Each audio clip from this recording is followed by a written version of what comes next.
Assalamualaikum warahmatullahi wabarakatuh. Kembali lagi di channel Guru Saham di video analisa sinyal forex untuk Senin 18 Juli 2022. Ya, jadi seperti biasa kita sudah update di Instagram Guru Forex underscore ID ya. Jadi teman-teman yang belum follow bisa di follow terlebih dahulu Instagramnya Guru Forex underscore ID untuk dapat info-info tentang sinyal dan analisa setiap harinya.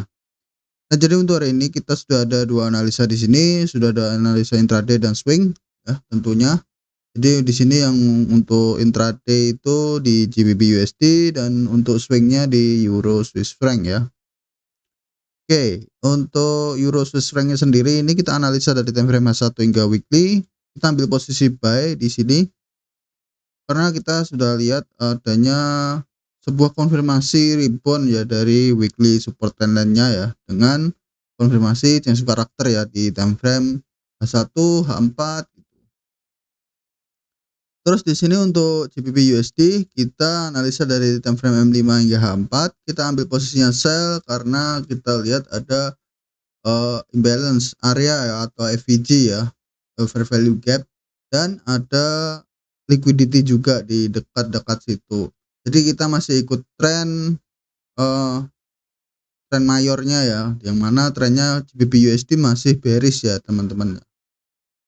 Oke, di sini kita buy limit di Euro Swiss franc di 0,987110 ya.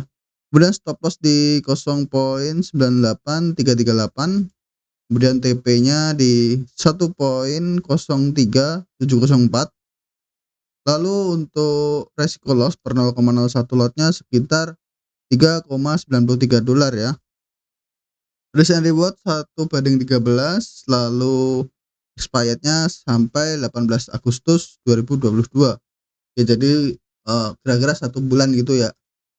Terus di sini untuk GBP USD kita sell limit di 1,21159, kemudian stop lossnya di 1,21505, lalu untuk TP di 1,18336. Oke. Terus untuk resiko loss per 0,01 lotnya sekitar $3,46 ya. Untuk risk and reward 1/8 dan expired sampai 1 Agustus 2022. Ya jadi kurang lebih ya 2 minggu atau 1 minggu gitu ya. Oke, terus selalu saya ingatkan selalu untuk gunakan resiko maksimal ya 1% dari modal teman-teman. Jadi misalkan modal teman-teman 100, resikonya maksimal $1. Teman-teman modalnya 500, ya resiko maksimal $5. Teman-teman modalnya 1000, ya maksimal 10 gitu. Jadi tidak bisa, jadi untuk ukuran aman dan tidaknya itu di persentase ya teman-teman ya. Jadi resiko 1% itu saya kira butuh waktu, butuh 99 atau 100 kali loss untuk margin call ya, dan itu nggak mungkin ya teman-teman ya. Jadi untuk itu kita untuk gunakan selalu resiko 1% dari modal ya. Oke, jadi di sini kalau teman-teman open posisinya ini kan resiko $3,93 ya, ya udah gedein aja $4 gitu ya. Jadi kalau teman-teman resikonya $4 ya di sini ya, untuk saldo di bawah 400 ya. Karena di sini untuk resiko 1% kita butuh modal $400 ya. $400 resiko 1% kan $4 ya. Jadi kalau teman-teman modal di bawah 400 misalkan 100 atau 200, teman-teman bisa gunakan akun Sen ya teman-teman ya. Dari dengan akun Sen teman-teman bisa sesuaikan lot size-nya dengan resiko yang teman-teman kehendaki. Misalkan resiko 200 ya, maksud saya modal 200, resiko berarti $2 ya.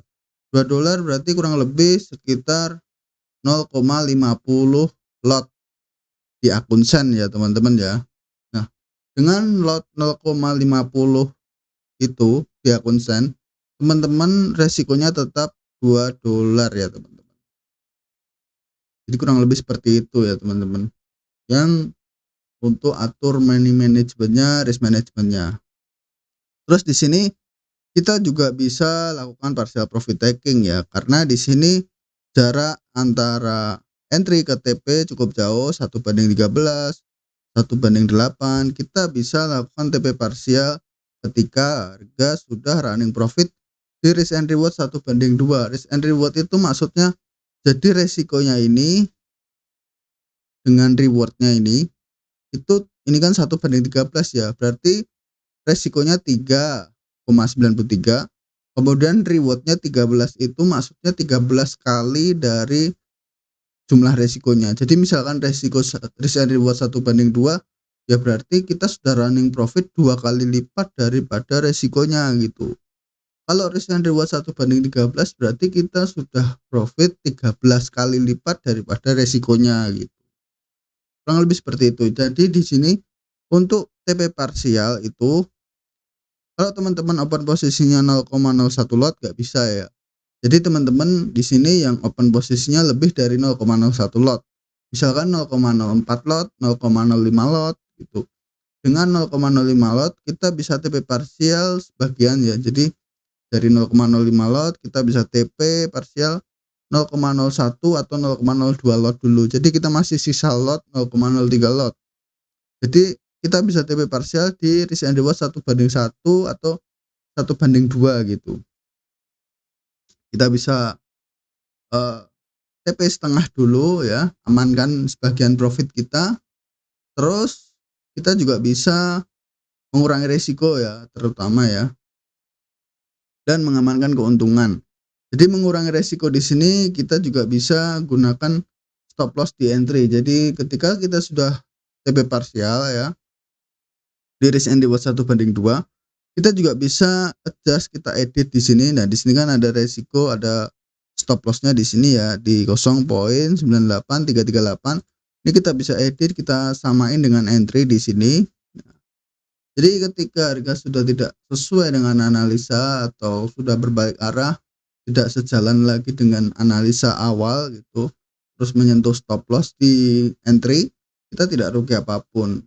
Kita juga sudah sempat mengamankan sebagian keuntungan kita. Jadi kita tidak rugi apapun, malahan kita sudah sempat mengamankan sebagian keuntungan kita gitu.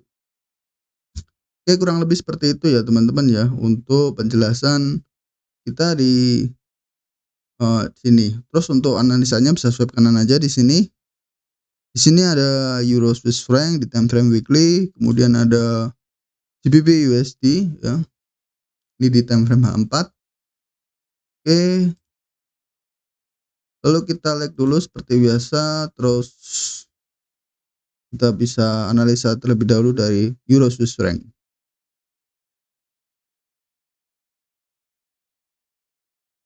Oke, di sini sudah ada Euro Swiss franc di time frame H1 ya teman-teman. Oke, sebelum itu kita coba lihat di time frame weekly dulu.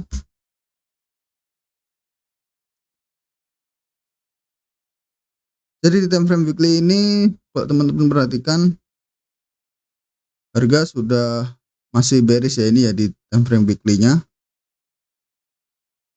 Oke, jadi di sini ada support trendline, kemudian di sini ada resist trendline ya.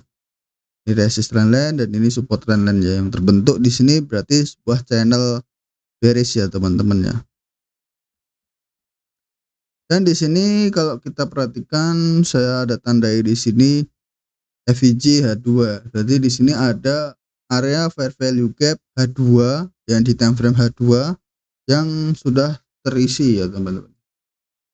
Ini saya tandai ya teman-teman. Saya baru lihat juga.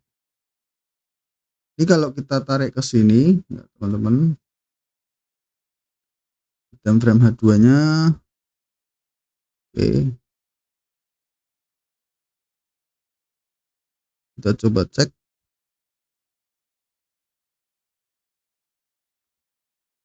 Oke, kita tunggu sebentar.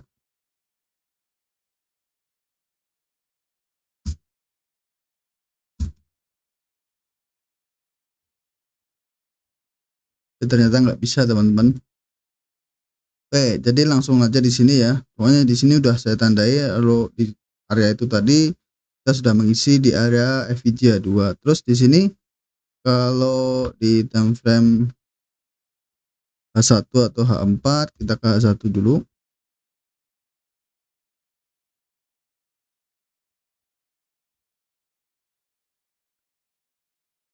Oke, di sini di H1 kalau kita lihat di sini, jadi di sini sudah ada sebuah konfirmasi ya di sini ya, barusan saja tadi. Di sini trend bearish, jadi kita tidak langsung entry walaupun sudah berada di area support trendline ya. Jadi kita tunggu dulu konfirmasi di time frame rendahnya. Seperti ini, di sini kan tren masih bearish ya, terutama di sini ya udah ada breakout structure, kemudian breakout structure lagi di sini. Oke, kemudian di sini ada breakout structure juga. Dan kemudian harga sideways di sini. Sideways di sini berarti di sini adalah lower high ya. Karena di sini lower high terakhir atau high paling rendah daripada high sebelumnya ya. Kenapa bukan ini? Kenapa bukan ini dan kenapa bukan ini? Karena dia belum membuat lower low. Nah, kalau kita perhatikan di sini dia tidak membuat lower low. Berarti di sini adalah low terakhir ya, atau lower low terakhir ya. Berarti di sini dia tidak bisa dikatakan swing high gitu. Jadi ini adalah swing high-nya karena dia ada lower low. Dia sudah membuat lower low, kemudian dia membuat high, kemudian dia break di sini ya, dia membuat lower low. Jadi di sini ada lower low dan lower high. Kemudian harga konsolidasi dan break dari lower high sebelumnya membuat higher high. Berarti di sini sudah ada perubahan arah tren ya, atau change karakter ya. Ini saya tandai dengan charge atau change karakter. Nah, di sini jadi kita tinggal tunggu dia untuk koreksi terlebih dahulu ya. Koreksi terlebih dahulu di area dimension, terus untuk melanjutkan kenaikan. Untuk letak entry-nya kita pakai di time frame M15. Nah, di sini kita pakai 2 kali ukuran candle ini ya teman-teman ya. 2 kali ukuran candle M15 ini untuk jarak entry dan stop loss-nya. Terus untuk letak presisinya kita bisa entry di time frame M5.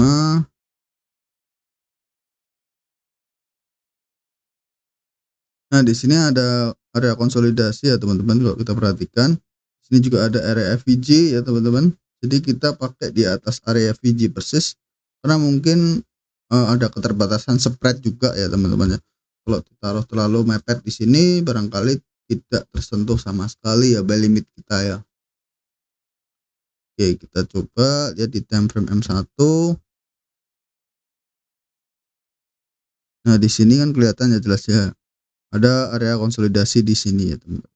Jadi kita bisa pakai untuk area buy limit kita di sini entry-nya. Jadi kita tinggal turunin gitu ya. Jadi range atau area order block kita itu kan di sini ya. Di sini buy-nya, di sini stop loss-nya. Jadi range-nya antara maksud saya buy dengan stop loss itu ukurannya sama dengan range order block kita. Kita cuma tinggal turunin dikit gitu untuk mengikuti letak presisinya gitu. Oke, kurang lebih seperti itu ya untuk Euro Swiss franc. Terus untuk TP-nya kita pakai yang di H4 ya teman-teman. Dan di sini ada area FVG cukup besar. Ya, di sini area FVG cukup besar ya teman-teman. Sini ada fair value gap ya teman-teman, cukup besar sekali di sini. Kita pakai yang di sini untuk area order block kita ya, order block sell ya. Order block sell itu juga bisa kita jadikan untuk TP ketika kita open posisi buy ya. Oke, jadi di sini kita bisa pakai. Nah, jadi untuk sedikit pengetahuan tentang change karakter, teman-teman juga bisa lihat di sini ada sebuah change karakter juga.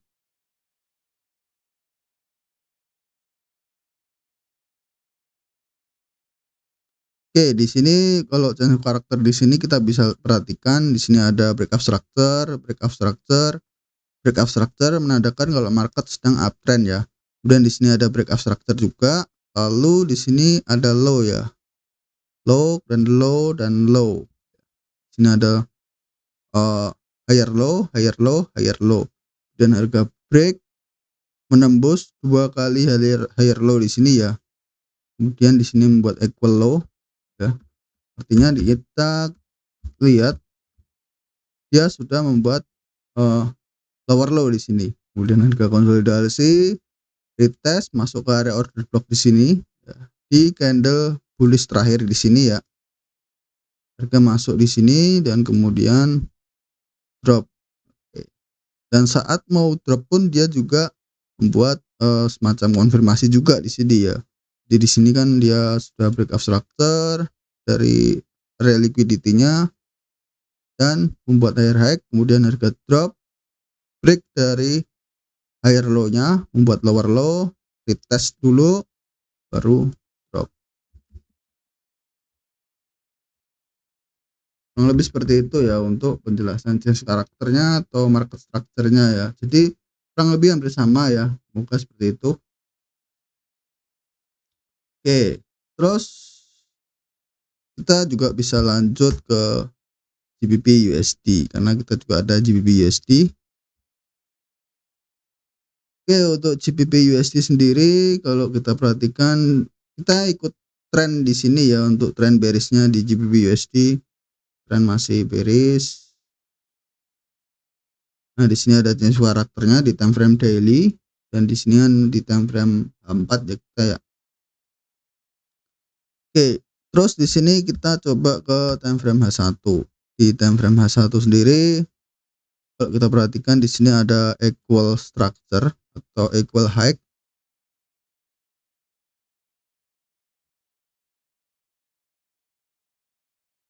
ya di sini dan di sini. Oke. Kalau kita lihat tadi sebelum kita ke H1 atau ke H4 dulu, kita lihat di sini ada FVG ya atau fair value gap juga di sini ya teman-teman ya. Oke, itu ya letak area fair value gap kita. Kemudian kita coba entry di area order block di sini. Di candle bullish terakhir sebelum dia drop atau membuat breakout structure di daily ini ya. Nah, kita pakai yang di sini karena di sini kalau kita perhatikan dia juga ada konsolidasi juga kecil di sini sebelum drop. Oke. Jadi kita bisa pakai yang di area itu ya. Oke, kita pindah ke satu. Di A1 juga nampaknya ada area konsolidasi juga atau area VG di sini. Di sini ada area konsolidasinya, kemudian di sini area VG-nya.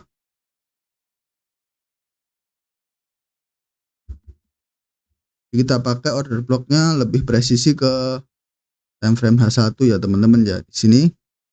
Nah, di sini letak kita entry sell ya. Jadi antara dua kali ukuran candle di sini. Jadi antara candle ini dan candle ini.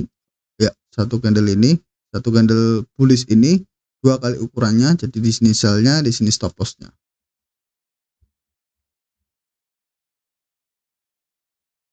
Ini sudah saya tandai ya. Saya kasih alert. Jadi ada notifikasi ketika harga sudah masuk ke area order block kita. Terus untuk letak presisi entry-nya kita pakai yang di time frame M5 teman-teman.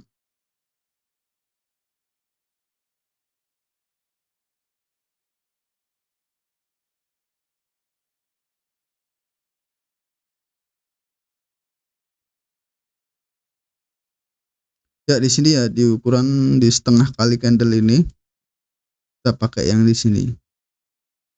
Nah, lebih seperti itu ya teman-teman ya. Jadi kita pakai letak presisi untuk entry-nya di time frame M5. Ini lebih lebih presisi lagi di time frame M1 teman-teman.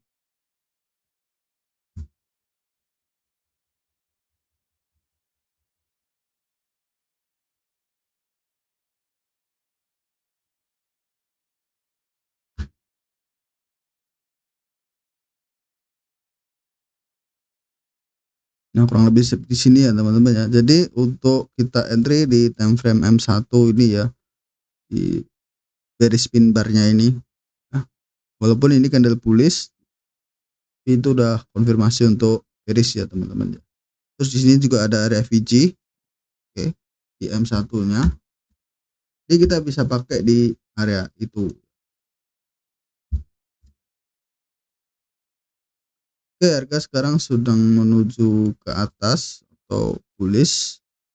Terus kalau kita perhatikan di time frame M30, ya di time frame M30 sendiri dia market masih bearish walaupun dia di sini ada sebuah konfirmasi change karakter ya.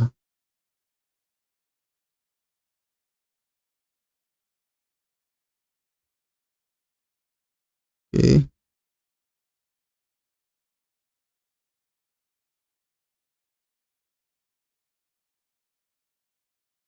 Oke, jadi di sini sudah ada konfirmasi change karakter. Jadi mungkin nanti kita bisa ambil posisi buy di area order block ini ya. Tapi sebelum itu kita tunggu dia jemput area liquidity dan tutup area FVG dulu. Mungkin seperti ini dan kenaikan. Ya kurang lebih seperti itu ya untuk penjelasan dari kedua analisa kita di GBP USD dan Euro Swiss franc tadi ya. Oke. Terima kasih yang udah menonton, semoga bermanfaat dengan video ini. Yang masih lost terus belajar, yang udah profit pertahankan risk manajemennya karena itu adalah kunci untuk profit konsisten ya. Tanpa risk management, tanpa money management yang konsisten, kita nggak akan bisa untuk profit jangka panjang atau bertahan di market seperti ini ya teman-teman.